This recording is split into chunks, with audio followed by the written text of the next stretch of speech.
नमस्कार दोस्तों, स्वागत है आपके अपने YouTube चैनल संस्कृत अड्डा पर। दोस्तों, आज की जो वीडियो इसमें हम करने वाले हैं आपके कॉम्पिटिटिव एग्ज़ाम के लिए वेदांग जो है इसके महत्वपूर्ण नियम और साथ में इसके जो क्वेश्चन आंसर हैं इनको आज की वीडियो में हम यहाँ पर करने वाले हैं। और ये जो यहाँ पर नियम और जो इसके क्वेश्चन आंसर है आपके सभी एग्ज़ामों के लिए महत्वपूर्ण रहने वाले हैं, चाहे इसमें आपका DT+B वाला एग्ज़ाम है, हरियाणा में PGT वैकेंसी वाला एग्ज़ाम है, UGC नेट है या किसी अन्य राज्य में कोई अन्य भी एग्ज़ाम है। तो ये जो है आपके सभी एग्ज़ाम के लिए महत्वपूर्ण रहने वाले हैं। और इनसे पहले वाली जो वीडियो थी उसमें हमने आपका यहाँ पर जो वैदिक साहित्य जो है इसमें वेदों का काल, संहिता साहित्य और ब्राह्मण, आरण्यक ये जो हमने कंप्लीट कर लिए हैं। और आज की वीडियो में हम फिर यहाँ पर जो वेदांग है, वेद के जो 6 अंग होते हैं, शिक्षा, कल्प, व्याकरण, निरुक्त, ज्योतिष और छंद, तो इनको आज की वीडियो में हम यहाँ पर करने वाले हैं। और ये जो सिलेबस है आपका जो हरियाणा में जो PGT की वैकेंसी निकली हुई है इसके लिए जो है यहाँ पर ये रहेगा, क्योंकि इसी के अकॉर्डिंग जो हम यहाँ पर जाए कर रहे हैं। और इसके साथ ही एक और जो है यहाँ हमारे पास जो है कमेंट आया हुआ था, जैसे यहाँ पर ये तो PGT वैकेंसी है हरियाणा में और असिस्टेंट प्रोफेसर जैन की भी वैकेंसी निकली हुई है। तो अगर आपने सिलेबस अभी तक नहीं देखा है असिस्टेंट प्रोफेसर वाला तो वो भी आप देख सकते हैं। ये सिलेबस है यहाँ पर असिस्टेंट प्रोफेसर जो कॉलेज कैडर में जो वैकेंसी निकली हुई है संस्कृत की। अब इसमें और इसमें क्या डिफरेंस है तो यहाँ पर भी देख सकते हैं, वैदिक साहित्य है और इसमें भी देख सकते हैं वैदिक साहित्य है। तो सेम जो है यहाँ पर है और वही जो है सेम यहाँ पर है। इसी प्रकार से इकाई 2 है यहाँ पर भी और इसमें भी इकाई 2 है। तो इसमें और जो आपका ये असिस्टेंट प्रोफेसर वाला जो है इस सिलेबस में कोई भी अंतर नहीं है। तो सेम जो है आपका PGT वाला सिलेबस है और सेम वैसे ही जो है आपका ये असिस्टेंट प्रोफेसर वाला है। तो ये दोनों एक ही सिलेबस हैं, ये देख सकते हैं आप। तो कुछ कैंडिडेट पूछ रहे थे कि इसमें क्या पूछा जाएगा असिस्टेंट प्रोफेसर में, तो जो आपका यहाँ पर PGT में आएगा वही आपका असिस्टेंट प्रोफेसर में आएगा। तो ये सेम है बिल्कुल, देख सकते हैं आप यहाँ पर। वैसे इकाई 9 है और इसके बाद जो इकाई 10 आ जाती है, तो ये इकाई 10 है। और इसी प्रकार से असिस्टेंट प्रोफेसर वाला जो है इसमें भी आप देख सकते हैं इकाई इसमें आ जाती है 9 गई और ये 10 है। तो ये सेम है, वैसे ही देख सकते हैं। मंदसौर, स्तंभ, यशोधर्मन, मंदसौर और इसी प्रकार से यहाँ पर है। तो ये सिलेबस जो एक जैसे ही है, कुछ अंतर इसमें जो नहीं है। तो PGT की अगर आप तैयारी करते हैं तो अब वैसे ही असिस्टेंट प्रोफेसर की हो जाएगी। अगर आप असिस्टेंट प्रोफेसर वाली करते हैं तो वैसे ही जा फिर ये आपकी PGT वाली हो जाएगी। तो सेम ही है यहाँ पर इसमें। तो अगर आप PGT वाली तैयारी कर रहे हैं तो आपका जो है ये भी साथ में होती रहेगी। तो हम जो है यहाँ पर आपका PGT वाला जो है इसके अनुसार करा रहे हैं। तो इसके साथ ही आपकी असिस्टेंट प्रोफेसर वाली भी होती रहेगी, या फिर कह सकते हैं कि असिस्टेंट प्रोफेसर वाली है और PGT वाली भी आपके साथ साथ में होती रहेगी। तो एक जैसी ही है, दोनों में कोई अंतर नहीं है। तो आ जाता है हमारे यहाँ पर वेदांग, वेद के अंग। वेद के जो है 6 अंग होते हैं, जिसमें शिक्षा, कल्प, व्याकरण, निरुक्त, ज्योतिष और छंद ये वाले आ जाते हैं। तो यहाँ पर वेद अंग, इसका मतलब क्या है? वेदस्य अंगानि अर्थात वेद के अंग। अंग शब्द की उत्पत्ति अंग्यन्ते ज्ञायन्ते एभिरीति अंगानि इससे हुई है, जिसका मतलब है जिसके द्वारा किसी वस्तु के स्वरूप को पहचानने में सहायता मिलती है, तो उसे हम अंग कहेंगे। वेदों का अर्थ जानने के लिए जिन शास्त्रों का प्रयोग किया जाता है उन्हें ही हम वेद अंग कहेंगे। अब ये 6 वेद के अंग हैं जो एग्जाम में पूछे जाते हैं, शिक्षा, कल्प, व्याकरण, निरुक्त, ज्योतिष और छंद। तो ये 6 हैं, शिक्षा, कल्प, व्याकरण, निरुक्त, छंद, ज्योतिष। और यही जो है यहाँ पर ये जो श्लोक है इसके माध्यम से भी बतलाया गया है। शिक्षा, व्याकरणम, छंद है, निरुक्तम, ज्योतिषम तथा कल्पः च इति षडंगानि वेदस्य अहो मनीषिणः है। तो बुद्धिमान जो है, बुद्धिमान उनके द्वारा इस वेद के 6 अंग कहे गए हैं। आगे फिर इनके बारे में बताया गया है। तो जैसे सबसे पहले हमारी शिक्षा आ जाती है, शिक्षा घ्राणम तो वेदस्य है, और ये जो है आपके एग्जाम में पूछी जाती है कि शिक्षा की उत्पत्ति कैसे हुई है। तो शिक्षा को वेद रूपी पुरुष की नासिका माना गया है। तो इसकी उत्पत्ति नासिका अर्थात घ्राण नाक से हुई है। तो ये एग्जाम में पूछे जाते हैं, कई बार ऐसे भी आ जाता है, कई बार ये मिलान करने में आ जाता है। आचार्य सायण ने ऋग्वेद भाष्य भूमिका में शिक्षा का अर्थ स्पष्ट करते हुए लिखा था, स्वर्ण वर्णाद उच्चारण प्रकार हैं, यत्र शिक्षते उपदिश्यते सा शिक्षा, अर्थात जिसमें स्वर वर्ण आदि के उच्चारण की शिक्षा दी जाती है उसे शिक्षा के नाम से जाना जाता है। स्वर व्यंजन संख्या कितनी है, इनका उच्चारण स्थान कौन सा है, प्रयत्न कितने हैं, उनका किस रूप में विभाजन होता है, इत्यादि शिक्षा के अंतर्गत ही आते हैं। तैत्तिरीय उपनिषद में शिक्षा संबंधी 6 अंगों का उल्लेख मिलता है। तैत्तिरीय उपनिषद के अनुसार शिक्षा संबंधी कितने अंग हैं, तो ये 6 अंग हैं। एग्जाम में किसी भी तरीके से आ सकता है, चाहे तो इस प्रकार से पूछ ले जाए कितने अंग हैं, 2 3 4 5 6, या फिर नाम आ जाए, वर्ण, स्वर, मात्रा, बल, साम तथा संतान। किसी भी तरीके से एग्जाम में आ जाए, सभी तरीके से आपको पता होना चाहिए। तो तैत्तिरीय उपनिषद के अनुसार शिक्षा संबंधी 6 अंग माने गए हैं, वर्ण, स्वर, मात्रा, बल, साम तथा संतान। इसके अतिरिक्त कुछ शिक्षा ग्रंथ भी हमें प्राप्त होते हैं। जैसे सबसे पहला जाता है ऋग्वेदीय शिक्षा ग्रंथ। ऋग्वेद पर केवल एक ही शिक्षा ग्रंथ हमें प्राप्त होता है, यजुर्वेदीय शिक्षा ग्रंथ। यजुर्वेदीय शिक्षा ग्रंथों में याज्ञवल्क्य शिक्षा, व्यास शिक्षा, वशिष्ठ शिक्षा, भारद्वाज शिक्षा, मांडव्य शिक्षा आदि ग्रंथों के नाम विशेष उल्लेखनीय हैं। जैसे इनसे पहले वाली वीडियो में हमें ब्राह्मण, आरण्यक, उपनिषद ये पढ़े थे, तो इसी प्रकार से जो ये शिक्षा भी होती हैं, ये भी वैसी ही हैं, चारों वेदों में अलग अलग हैं। तो ऋग्वेद पर कौन सी है, पाणिनि शिक्षा। यजुर्वेद में कौन कौन से आ जाएंगी, याज्ञवल्क्य, व्यास, वशिष्ठ शिक्षा, भारद्वाज शिक्षा, मांडव्य शिक्षा। इसके बाद आ जाता है सामवेद, इसमें नारद शिक्षा तथा शाक्टायन शिक्षा ये आ जाती है। और अथर्ववेद, अथर्ववेद में आ जाएगी मंडूकी शिक्षा। तो ये तो था यहाँ पर शिक्षा। अब दूसरा आ जाता है यहाँ पर कल्प, जिसमें यज्ञ की विधियों तथा वेद विहित कर्मों का प्रतिपादन किया गया हो, तो उसे हम कल्प के नाम से जानते हैं। क्या, जिसमें यज्ञ की विधियों और वेद विहित कर्मों का प्रतिपादन हो, तो उसे कल्प के नाम से जाना जाता है। कल्प्यते समर्थ्यते याग प्रयोग है उत्तर इति व्युत्पत्ति है। कल्प में वेद विहित कर्मों का वर्णन भी मिलता है, इसलिए इसे कल्प की संज्ञा दी गई है। कल्प वेद विहिता नाम कर्म नाम अनुपूर्वेण कल्पना शास्त्रम। कल्प को वेद रूपी पुरुष का हाथ माना गया है। तो ये भी जो है एग्जाम में पंक्ति आती है कि कल्प की उत्पत्ति कैसे हुई है, तो वेद रूपी पुरुष के हाथ से हुई है। हस्तो कल्प अत पठ्यते, तो हाथ से जो उत्पत्ति यहाँ पर मानी गई है। तो विषय की दृष्टि से कल्प सूत्र को 4 भागों में बांटा गया है। अब 4 कौन कौन से हैं, जिसमें सबसे पहले आ जाता है श्रोत्र सूत्र। इसमें श्रुति द्वारा प्रतिपादित वैदिक यज्ञों का वर्णन किया गया है। इसमें श्रुति द्वारा प्रतिपादित वैदिक यज्ञों का वर्णन किया गया है। और ऋग्वेद के श्रोत्र सूत्र में आशुलायन तथा शाखायन या फिर कौशिकी का नाम आता है। तो ऋग्वेद में कौन से श्रोत्र सूत्र हैं, ये एग्जाम में आता है, जैसे आशुलायन है तथा शाखायन या कौशिकी, तो ये जो है ऋग्वेद में है। यजुर्वेद की अगर हम बात करें तो इसमें कात्यायन, पारस्कर, कठ, बोधायन, सत्यासार, वैखानस, भारद्वाज, बातुल ये वाले आ जाते हैं। तो यजुर्वेद में कौन कौन से हैं, कात्यायन, पारस्कर, कठ, बोधायन, सत्यासार, वैखानस, भारद्वाज और बातुल। इसके बाद आ जाता है जो सामवेद है। सामवेद में कौन कौन से श्रोत्र सूत्र हैं, इसमें लाटायन आ जाएगा, आर्चेय, खादिर, जैमिनीय ये वाले आ जाएंगे। और अथर्ववेद पर केवल एक ही वेदांत श्रोत्र सूत्र हमें उपलब्ध होता है, तो ये अथर्ववेद में है, एक ही श्रोत्र सूत्र है। तो ये तो था श्रोत्र सूत्र।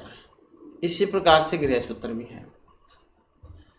5 महायजों, 7 पाकयज्ञों, 16 संस्कारों, गृह प्रवेश, पशुपालन आदि गृहस्थ जीवन से संबंधित विधियों का वर्णन गृह सूत्रों में हमें प्राप्त होता है।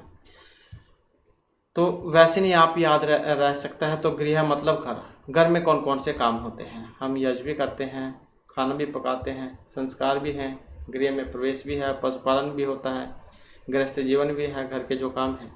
तो ऐसे आप इसको याद रख सकते हैं। तो कितने हैं, पंच महायज्ञ। तो पंच महायज्ञ, 7 पाकयज्ञ, 16 संस्कार, गृह प्रवेश, पशुपालन, गृहस्थ, तो इनका बारे में वर्णन है इसमें। ऋग्वेदीय गृह सूत्र में आशुलायन, शाखायन तथा कोशित के का नाम आ जाता है। तो ऋग्वेदीय गृह सूत्र में कौन कौन से, आशुलायन, शाखायन और कोशित की। जबकि बौधायन, आपस्तंभ, हिरण्यकेशी, भारद्वाज, काठक, व्याख्यानस, मानव, कृष्ण यजुर्वेद पर तथा पारस्कर सूत्र शुक्ल यजुर्वेद में पाए जाते हैं, क्योंकि यजुर्वेद 2 भागों में बटा हुआ है, शुक्ल और कृष्ण में। तो बौधायन, आपस्तंभ, हिरण्यकेशी, भारद्वाज, काठक, व्याख्यानस, मानव, ये आ जाएंगे कृष्ण यजुर्वेद में। और पारस्कर सूत्र शुक्ल यजुर्वेद में आते हैं। सामवेदीय गृह सूत्रों की अगर हम बात करें तो इसमें खादिर, गौभिल और जैमिनी, ये 3 आ जाते हैं। तो सामवेद में कौन कौन से आएंगे, खादिर, गौभिल और जैमिनी। अथर्ववेद की बात करें तो यहाँ पर केवल एक ही कौशिक गृह सूत्र हमें प्राप्त होता है। तो ये आपका गृह सूत्र है। इसके बाद आ जाता है जो धर्म सूत्र है। धर्म सूत्र में धर्म, रीति, नीति, वर्ण, आश्रम इत्यादि सामाजिक नियमों की विवेचना है। ऋग्वेद पर वशिष्ठ धर्मसूत्र तथा विष्णु धर्मसूत्र हमें प्राप्त होते हैं। शुक्ल यजुर्वेद पर हारी धर्मसूत्र, शंख धर्मसूत्र तथा कृष्ण यजुर्वेद पर बौधायन, आपस्तंभ, मानव धर्मसूत्र हमें प्राप्त होते हैं। तो ऋग्वेद में कौन से हैं, वशिष्ठ धर्मसूत्र तथा विष्णु धर्मसूत्र, वशिष्ठ और विष्णु, वह दोनों में ऐसे भी आप याद रख सकते हैं। तो ऋग्वेद में वशिष्ठ और विष्णु धर्मसूत्र हो जाएंगे। शुक्ल यजुर्वेद में बात करें तो हारित धर्मसूत्र तथा शंख धर्मसूत्र है। और कृष्ण यजुर्वेद में बौधायन, आपस्तंभ और मानव धर्मसूत्र प्राप्त होते हैं। सामवेद की बात करें तो इसमें केवल एक गौतम धर्मसूत्र ही हमें प्राप्त होता है, जबकि अथर्ववेद या इसमें कोई धर्मसूत्र नहीं है। इसके बाद आ जाता है जो 16 सूत्र है। यजुर्वेद के निर्माण से संबंधित नाप, वेदी का निर्माण आदि नियमों का वर्णन 16 सूत्रों में हमें देखने को मिलेगा। तो यजुर्वेद के निर्माण से संबंधित नाप, वेदी का निर्माण, तो इनका वर्णन हमें 16 सूत्रों में मिलेगा। मैकडोनल्ड ने 16 सूत्रों के विषय में कहा था कि इन सूत्रों में रेखागणित संबंधी ज्ञान बहुत आगे बढ़ा हुआ पाया जाता है। वस्तुतः 16 सूत्र ही भारत के गणितीय शास्त्रीय सर्वप्राचीन ग्रंथ कहे जाते हैं। 16 सूत्र केवल यजुर्वेद पर ही हमें प्राप्त होता है। तो 16 सूत्र कहाँ पर, यजुर्वेद में, जिसमें शुक्ल यजुर्वेद पर कात्यायन 16 सूत्र तथा कृष्ण यजुर्वेद पर बौधायन, आपस्तंभ और मानव 16 सूत्र हमें प्राप्त होते हैं।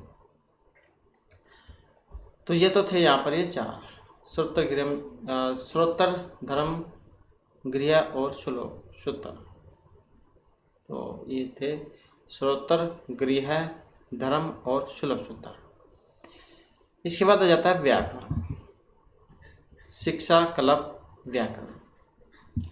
व्याकरण क्या है, व्याकरणते विवेचन्ते शब्दान्य नीति व्याकरण, अर्थात जिनके द्वारा प्रकृति प्रत्यय की विवेचना की जाती है उन्हें हम व्याकरण कहेंगे। और व्याकरण को वेद रूपी पुरुष के मुख से स्वीकार किया गया है। तो इसकी उत्पत्ति किससे हुई है, वेद पुरुष के मुख से। ऋग्वेद के एक मंत्र में व्याकरण को एक वृषभ के रूप में माना गया है, जिनके हाथ, पांव, सिर, सींग ये सब कुछ है। और यहाँ पर जो श्लोक है इसके माध्यम से भी बतलाया गया है।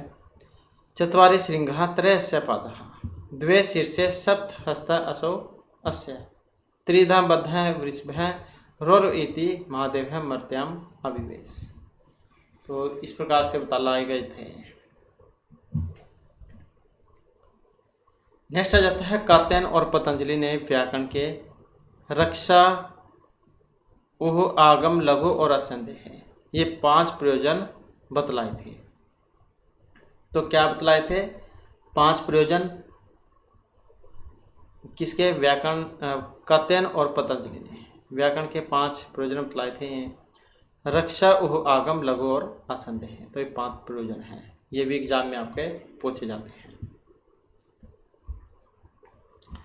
पाणिनि के प्रसिद्ध व्याकरण ग्रंथ अष्टाध्यायी में 10 व्याकरणों का उल्लेख किया गया है, जिसके प्रथम तथा द्वितीय अध्याय में संज्ञा एवं परिभाषा संबंधी सूत्र हैं, जबकि तृतीय, चतुर्थ और पंचम अध्याय में प्रत्यय, संधि, द्वित्व संबंधी सूत्र, सप्तम अध्याय में अंग अधिकार प्रकरण तथा अष्टम अध्याय में शतव, प्लुत, अणतव की विवेचना की गई है। तो ये आपका व्याकरण। इसके बाद आ जाता है निरुक्त। आचार्य यास्क इनके द्वारा रचित है निरुक्त। तो निरुक्त निघंटु की एक टीका है। निघंटु में 5 अध्याय हैं। तो ये आता है एग्जाम में। कितने अध्याय हैं? 5। निरुक्त को वेद पुरुष के श्रोता के रूप में स्वीकार किया जाता है। निरुक्तम श्रोत्रम उच्यते। इस समय केवल निघंटु पर यास्क रचित निरुक्त पाया जाता है, जिसमें 12 अध्याय हैं। ये एग्जाम में आते हैं कि इसमें निरुक्त जो है इसमें कितने अध्याय हैं। तो 12 अध्याय हैं और 2 अध्याय परिशिष्ट भाग में दिए गए हैं। इस प्रकार से कुल 14 अध्याय हो जाते हैं। प्रथम, द्वितीय और तृतीय अध्याय को निघंटु कांड कहा गया है। 3 कांड है इसमें, निघंटुक, निगम, दैवत कांड। तो प्रथम 3 अध्याय को निघंटु कांड कहा गया है। इसमें पर्याय शब्दों की विवेचना की गई है। चतुर्थ से षष्ठ अध्याय को नैगम कांड या एक पदिक माना गया है। इसमें वैदिक शब्दों की कठिनता एवं स्पष्टता की व्याख्या की गई है। तो पहले 3 जो है इनको निघंटुक और चौथा, पांचवा और छठा इसको नैगम कांड या फिर एक पदिक माना गया है।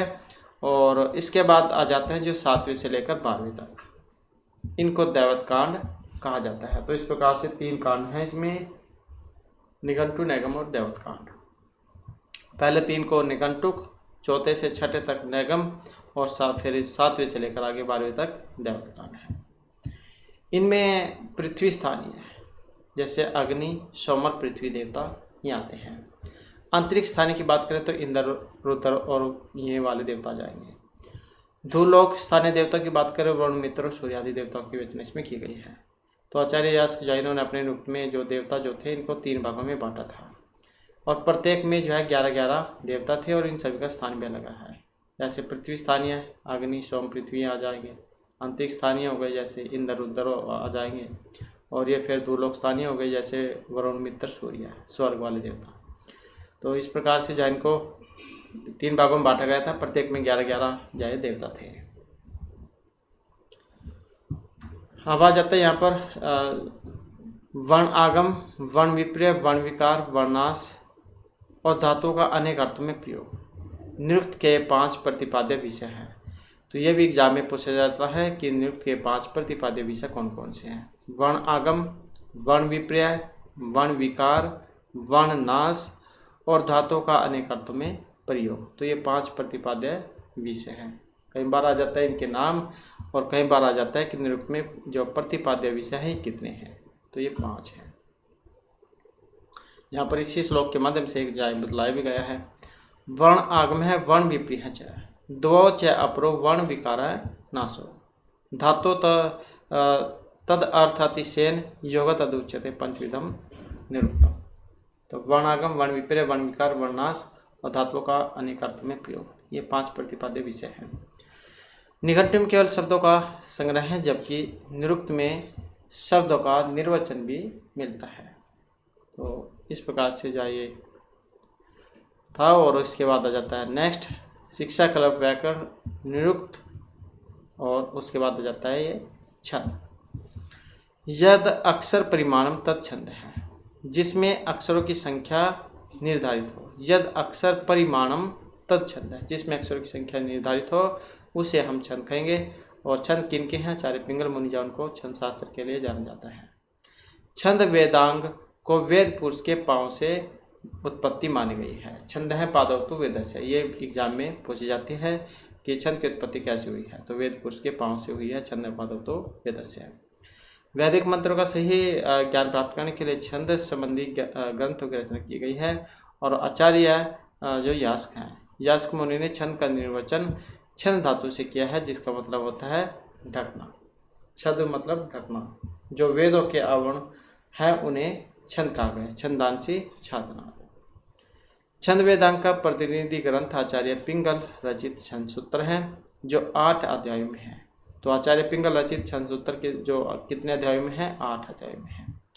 इसमें प्रथम से चतुर्थ अध्याय तक वैदिक छंद के लक्षण है। इसमें पहले से लेकर और चौथे तक वैदिक छंद के लक्षण हैं। उसके बाद लौकिक छंदों का वर्णन है। लौकिक छंद 4 चरणों में बंधे हुए हैं, लेकिन वैदिक छंदों में ऐसा कोई नियम नहीं है, क्योंकि कोई छंद 1 चरण का तो कोई 5 या 6 चरण का भी पाया जाता है। वैदिक छंदों में अक्षर गणना मुख्य है, जबकि लौकिक छंदों में गुरु लघु पर विचार किया जाता है। तो वैदिक छंदों में अक्षर गणना मुख्य है, जबकि लौकिक में गुरु और लघु पर विचार किया जाता है। यह गुरु का चिन्ह और ये लघु का। तो ये अगर आपने छंद नहीं पढ़े हैं अभी तक, तो आप जो है इन्हें हमारे पुराने वाली वीडियो में जाकर पढ़ सकते हैं। वहाँ पर इनके नियम और कैसे आप इसकी पहचान कर सकते हैं, तो वो सभी जो उसमें बतलाया गया है। तो ये जो यहाँ पर गुरु और लघु का जो चिन्ह होता है, ये आपने याद रखना है। और वैदिक छंदों में त्रिष्टुप छंद की महत्ता है। और छंद को अगर आप याद रखना चाहते हैं तो सबसे पहले गायत्री जो छंद ये आ जाता है, जिसमें 24 अक्षर होते हैं। इसके बाद गायत्री, उसनिक, अनुष्टुप, भृति, पंक्ति, त्रिष्टुप, जगती ऐसे हैं। और इसमें आपने चर्चा जोड़ते हुए चले जाना है। तो इस प्रकार से आप एक क्रम इनका याद रख लीजिएगा, गायत्री, उसनिक, अनुष्टुप, भृति, पंक्ति, त्रिष्टुप, जगती। तो ऐसे आप इनको याद रख सकते हैं। इसके बाद आ जाता है जो यहाँ पर ज्योतिष है। ज्योतिष वेदांग को वेद पुरुष के नेत्रों के रूप में स्वीकार किया गया है। ज्योतिष साम नयनम। तो ये भी एग्जाम में पूछ जाती है कि ज्योतिष के कैसी उत्पत्ति हुई है, मतलब किस अंग से हुई है। तो वेद पुरुष के नेत्रों के रूप में स्वीकारा गया है। यज्ञ के विधि विधान के लिए ऋतु, मास, तिथि, नक्षत्र, पक्षी इत्यादि की आवश्यकता होती है। इसलिए ज्योतिष का ज्ञान होना बहुत जरूरी है। और ज्योतिष का नाम प्राचीन ग्रंथों में भी पाया जाता है। ये जो श्लोक है इसके माध्यम से यहाँ पर ये बतलाया भी गया है। वेद ही यज्ञार्थम अभिप्रवृत्तः कालानि पूर्वः वीतः च यजः तस्मादिदं काल विधान शास्त्रम च या ज्योतिषम वेद स वेद यजम। ज्योतिष शास्त्र में वेदांग ज्योतिष नाम से एक प्राचीन ग्रंथ हमें उपलब्ध होता है। इसका कर्ता आचार्य लग्धज्वैन को माना गया है। जो ज्योतिष शास्त्र में वेदांग ज्योतिष नाम से एक प्राचीन ग्रंथ है, इसके रचयिता कौन है? आचार्य लग्धज्वैन। इनको माना गया है वेदांग ज्योतिष। ग्रंथ का संबंध ऋग्वेद और यजुर्वेद से है। ऋग्वेद से संबंधित आर्ष ज्योतिष है, जिसमें 36 श्लोक हैं, तथा यजुर्वेद से यजुष ज्योतिष और इसमें 43 श्लोक हैं। भास्कराचार्य ने भी ज्योतिष के महत्व को स्वीकारा है और इन्होंने भी एक श्लोक है इसके माध्यम से बतलाया था। ये वेदः तावत् यज्ञ कर्म प्रवृत्तः यज्ञः प्रोक्तः ते तु कालाश्रिये शास्त्रदास्माद् कालबोधि यथा स्यात् वेदांग त्वं ज्योतिष अस्य उक्तम अस्मात्। तो वेदांग ज्योतिष में जो है यहाँ पर गृह, नक्षत्र, सूर्य, चंद्रमा इत्यादि की विवेचना की गई है तथा यज्ञ विधि विधानों के लिए चंद्रमास को श्रेष्ठ माना गया है। तो इस प्रकार से जो है यहाँ पर ये वेद के जो है 6 अंग थे और इन्हीं के जो क्वेश्चन है अब यहाँ पर आ जाते हैं। तो जिसमें हमारा जो यहाँ पर पहला जो क्वेश्चन आया है, क्वेश्चन है वेदांगानाम स्वरूपम ज्ञातुम सहायक वस्तु नाम अस्ति। तो वेदांगानाम स्वरूप ज्ञातुम कैसे हम जान सकते हैं? तो ये जान सकते हैं हम वेद के अंगों के द्वारा, जिनकी संख्या 6 होती है, अभी हमने पढ़ा था। इसके बाद वेदांगानाम सर्वप्रथम वर्णनम प्राप्यते मांडुक्य उपनिषद, तैत्तिरीय, मांडुक्य, ऋग्वेद में वेद के अंगों का सर्वप्रथम वर्णन, और ये हमें प्राप्त होगा मुंडक उपनिषद में। इसके बाद है वेदांगानाम संख्या, वेद के अंगों की संख्या, तो ये कितनी है? 6 है। नेक्स्ट आ जाता है वेदांगानाम सामान्यतया शैली अस्ति सूत्र व्यंग्यात्मक, वर्णात्मक या भाव गर्भित शैली। तो वेदांगानाम सामान्यतया शैली अस्ति, और जो ऑप्शन ए में दी गई है कौन सी? सूत्र शैली। इसके बाद है तेषु वेदांगम अस्ति ऋग, साम, यजु या फिर शिक्षा। तो वेद के अंग कौन से हैं? जो ऑप्शन डी में दिए गए हैं, शिक्षा, कल्प, व्याकरण, ज्योतिष और छंद। इसके बाद है तेषु वेदांगम न अस्ति, कौन सा एक नहीं है? अब जो ऑप्शन सी में दिए गए हैं, क्योंकि ये वेद है, वेद के अंग नहीं है। नेक्स्ट आ जाता है पाणिनि शिक्षानुसारम वेद पुरुषस्य षड अंगानि कथितानि सन्ति। वेद है, ब्राह्मण ग्रंथ है, उपनिषद या वेद अंगम। तो जो 6 अंग है इनको क्या कहा गया है? तो इनको कहा गया है वेद अंगम। इसके बाद हमारा क्वेश्चन आ जाता है वेदस्य मुखम अस्ति। वेद का जो मुख कहा गया है कल्प, शिक्षा, व्याकरण या छंद को, तो किसे कहा गया है? और ये कहा गया है व्याकरण को। नेक्स्ट है सायन अनुसारम स्वर वर्ण आदि नाम उच्चारण कथितम। स्वर वर्ण आदि का उच्चारण व्याकरणम, शिक्षा, ज्योतिष या छंद। और इसको क्या कहा गया है? तो इसको कहा गया है शिक्षा। इसके बाद क्वेश्चन आ जाता है प्रति साख्या ग्रंथेषु विशेष नियमः अस्ति। शुद्धोच्चारणम, स्वर संचारस्य नियमः च, ज्ञान विद्याः नियमः शुद्धोच्चारणम या शुद्ध लेखनम। तो प्रति साख्या ग्रंथेषु विशेष नियमः अस्ति। विशेष नियम है, कौन सा है? जो ऑप्शन ए में दिया गया है, शुद्ध उच्चारणम, स्वर संचार और नियम। इसके बाद आ जाता है पारिषद। इति स उपाधि शिक्षा ग्रंथ अस्ति। ऋक् प्रतिसाख्यम, तैत्तिरीय प्रतिसाख्यम, साम प्रतिसाख्यम या अथर्व प्रतिसाख्यम। पारिषद इति स उपाधि शिक्षा ग्रंथ है। और यहाँ पर देखें तो ऑप्शन है ए वाला। तो कौन सा है? ऋक् प्रतिसाख्यम।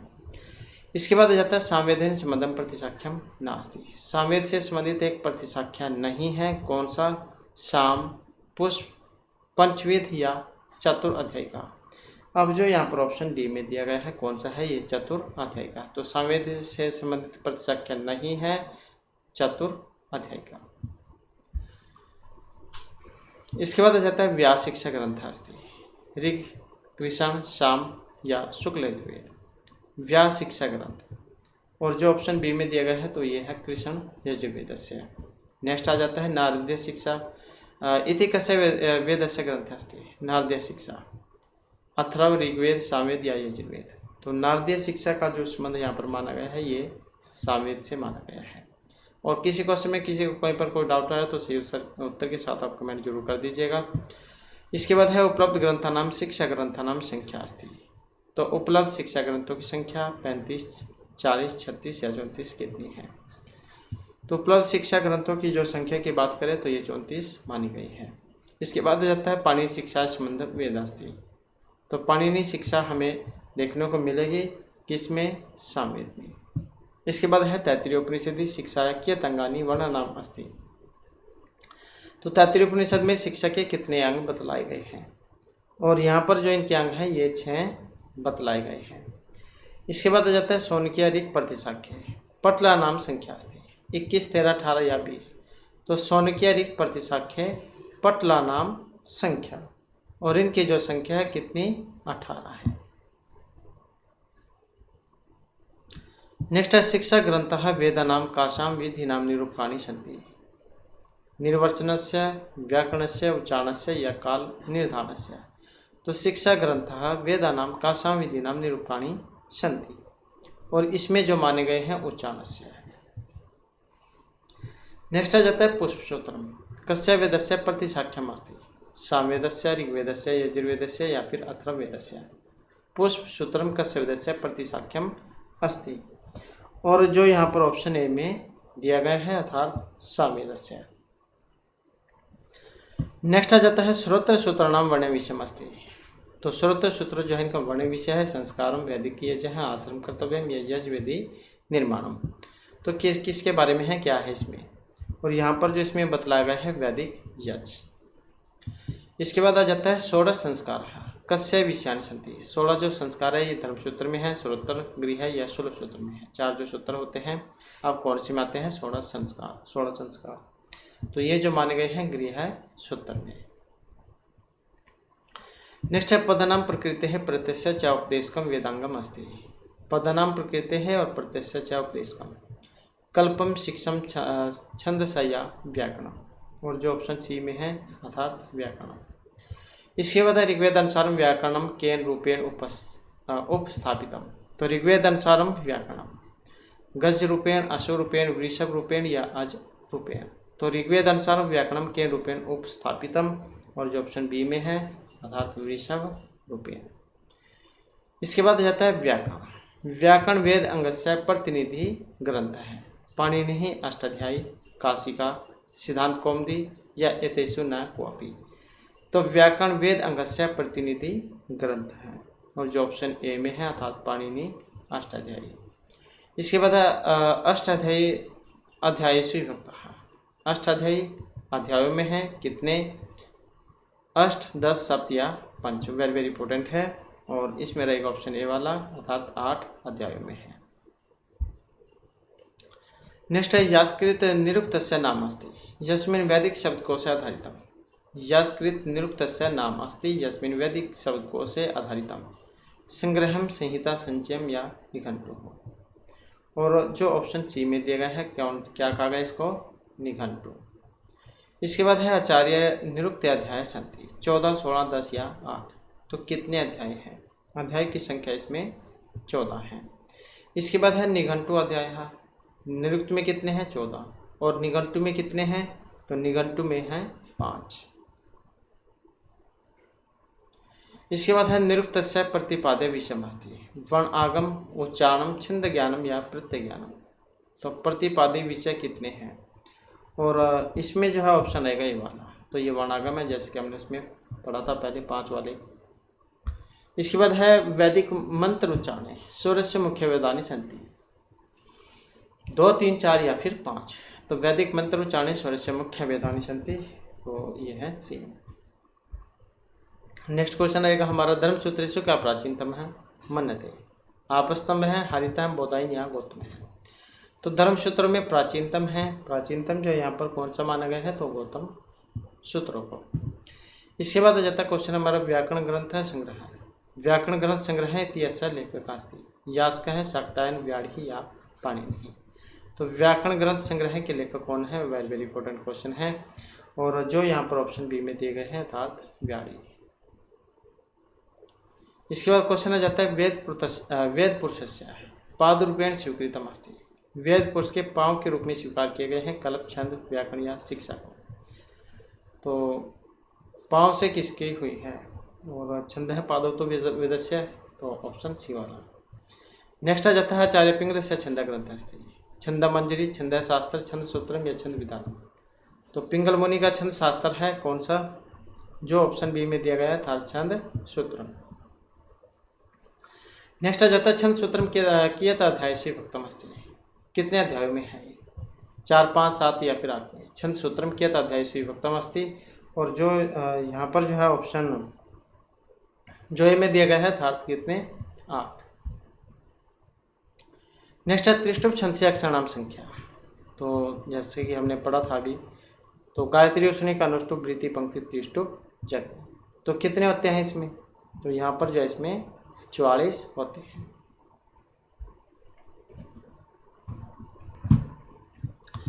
इसके बाद है वृत्ति छंद से अक्षराणाम संख्या।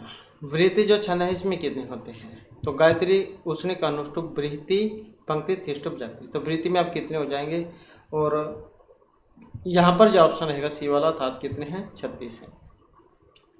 नेक्स्ट है विश्वान नारायण न इति कस्य निर्वचनम् अस्ति। विश्वकर्मण है, वैश्वस्य, विश्वामित्रस्य या वैश्वनारस्य। तो विश्वान नारायण न इति वैश्वानर है। और ये सभी यहाँ महत्वपूर्ण है क्योंकि कई बार जो एग्जाम में पहले भी ये पूछे जा चुके हैं। इसके बाद है वेदांग ज्योतिष इति ग्रंथ अस्ति वेदस्य ब्रह्मणस्य ज्योतिष या उपनिषदस्य। वेदांग ज्योतिष, और इसको ग्रंथ माना गया है किसका? ज्योतिष का। इसके बाद जाता है रोगनाशका नाम विधि वर्णन अस्ति। तो रोगनाशक विधियों का वर्णन है गृहसूत्रे, धर्मसूत्रे, श्रोत्र सूत्रे या पाणिनि सूत्रे। तो किस में है? ये गृह सूत्र में है। इसको भी आसानी से आप याद रख सकते हैं। जैसे घर हैं, घर में क्या व्यक्ति जो है परिवार में बीमार भी होते रहते हैं तो उनको ठीक करना, तो रोगनाशक विधियाँ। तो ऐसे भी आप इसको याद रख सकते हैं। नेक्स्ट है सुलभ सूत्र से वर्ण विषय अस्ति वर्णनम आश्रम है, धर्म है या यजवेदी निर्माण विधि है। तो सुलभ सूत्र से वर्ण विषय अस्ति और जो ऑप्शन डी में है अर्थात यजवेदी निर्माण विधि है। नेक्स्ट आ जाता है मैकडोनल महाभागा कानि सूत्राणि गणित शास्त्र से प्राचीन ग्रंथम अमन्यत। तो मैकडोनल महाभाग कानि सूत्राणि गणित शास्त्र से प्राचीन ग्रंथम अमन्यत श्रोत्तर धर्म सुलभ या गृह सूत्रम। और इसमें है ऑप्शन बी अर्थात सुलभ सूत्रम। तो इस प्रकार से जो हमारे यहाँ पर आज के जो है वेदांग से संबंधित महत्वपूर्ण क्वेश्चन और साथ में जो है ये नियम थे। और नेक्स्ट वीडियो की इसमें फिर इससे नेक्स्ट जो भाग है उसको हम या शुरू करेंगे। और दोस्तों हमारे साथ अंत बनाने के लिए धन्यवाद।